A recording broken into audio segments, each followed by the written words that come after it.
সুপ্রিয় দর্শক আসসালামু আলাইকুম। আপনাদের সামনে উপস্থিত হয়ে গেছে আমি পুষ্টিবিদ নাহিদা আহমেদ।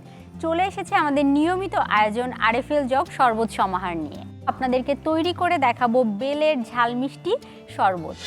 বেলের ঝাল মিষ্টি শরবত তৈরি করতে যা যা লাগছে: বেল, মিষ্টি দই, কাঁচামরিচ, গুড়, পানি ও তরল দুধ।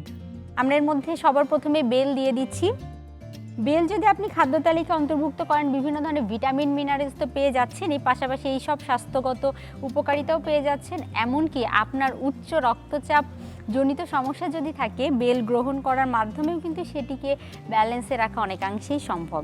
এরপরে আমরা এর মধ্যে দিয়ে দিচ্ছি বিট লবণ। আমরা সামান্য পরিমাণে বিট লবণ ব্যবহার করছি। এরপরে এর মধ্যে আমরা গুড় দিয়ে দিচ্ছি।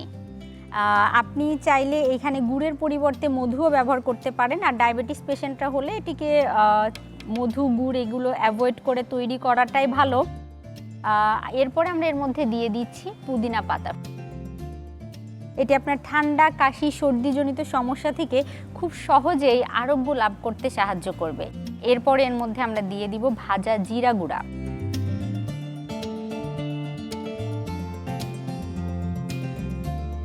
এরপরে এর মধ্যে আমরা দিয়ে দিব ভিটামিন সি এর চমৎকার একটি উৎস কাঁচামরিচ।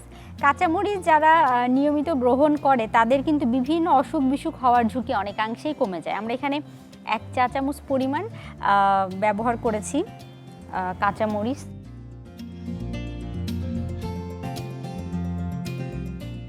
আমরা একটু চেষ্টা করব যে একটু ঘন করে তৈরি করার জন্য, কেননা সারাদিন রোজা থাকার পরে আপনি একবারে তো অনেক বেশি পানীয় গ্রহণ করতে পারবেন না। যখন এটা থিকনেসটা একটু বেশি হবে, আপনি কম গ্রহণ করলেও এটি কিন্তু পুষ্টিগত উপকারিতা অনেক বেশি দিবে আপনাকে।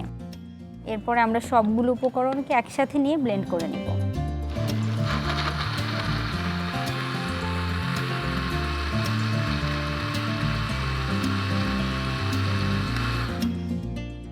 আমাদের সবগুলো উপকরণ একসাথে নিয়ে ব্লেন্ড করা হয়ে গেছে। আমাদের কিন্তু ড্রিঙ্কসটি তৈরি হয়ে গেছে।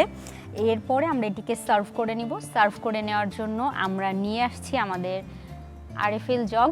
আরএফএল জগ অন্যান্য সাধারণ জগের থেকে একেবারেই ভিন্ন, কেননা আরএফএল জগে যেই জিপিপিএস ফুড গ্রেডেড ম্যাটেরিয়ালস ব্যবহার করা হয়েছে।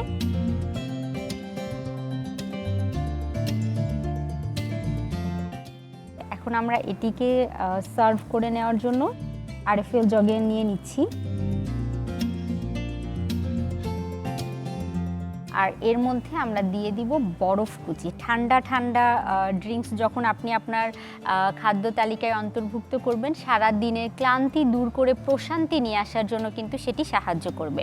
আর আপনি চাইলে এটিকে তৈরি করে ফ্রিজেও কিন্তু রেখে দিতে পারেন। ফ্রিজে যখন রেখে দিবেন, সেটি ঠান্ডা হয়ে গেলে দেখা যাবে যে বরফ অ্যাড করার প্রয়োজন হবে না।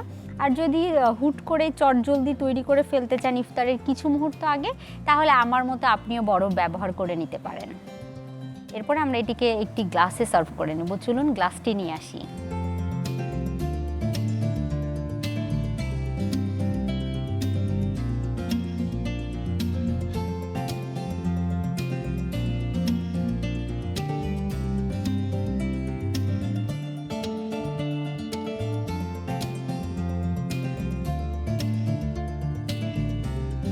দর্শক, আমাদের কিন্তু বেলের ঝাল মিষ্টি শরবত তৈরি হয়ে গেল।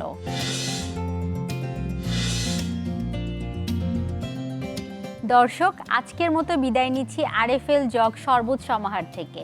দেখা হবে পরবর্তী পর্বে নতুন কোনো মজাদার শরবতের রেসিপি নিয়ে উপস্থিত হয়ে যাব। ততক্ষণ পর্যন্ত ভালো থাকবেন, সুস্থ থাকবেন, আর অবশ্যই আমাদের সাথে থাকতে ভুলবেন না। ধন্যবাদ।